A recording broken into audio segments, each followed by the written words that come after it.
Well, the first thing, I think, the central argument from the creator, she starts off saying that young men, guys who look like they'd be, great husbands, great fathers. The kind you'd expect to settle down, maybe? Exactly. Those guys. She's saying they're opting out. Yeah. Choosing to stay single, live alone. And she doesn't just state it as a fact. She frames it as a problem, right? Calls it terribly bad for future generations.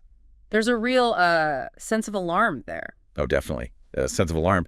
And she points the figure pretty clearly. She argues this trend is happening because of women's behavior. Directly blaming women's actions for driving men away. Yeah. I mean, she says there is something very telling about our behaviors and the things that we have done to these men. It's quite explicit. Wow. Okay.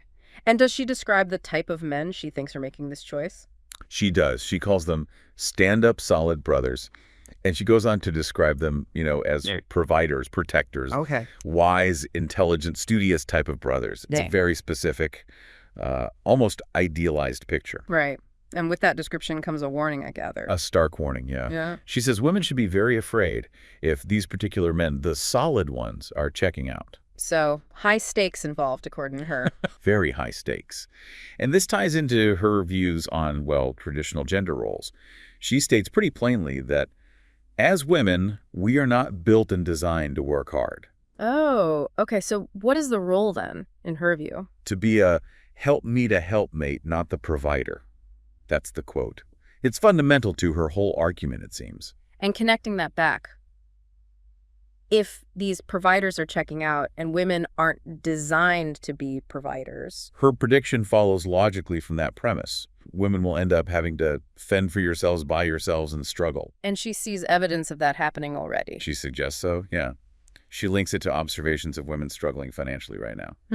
Then the video seems to shift focus a bit, comparing men's and women's priorities. Right. She draws this contrast, arguing that many women are chasing the luxury life, but more the appearance of it, the look-like, as she puts it. Just looking the part, not actually having the substance. Yeah, that's the implication.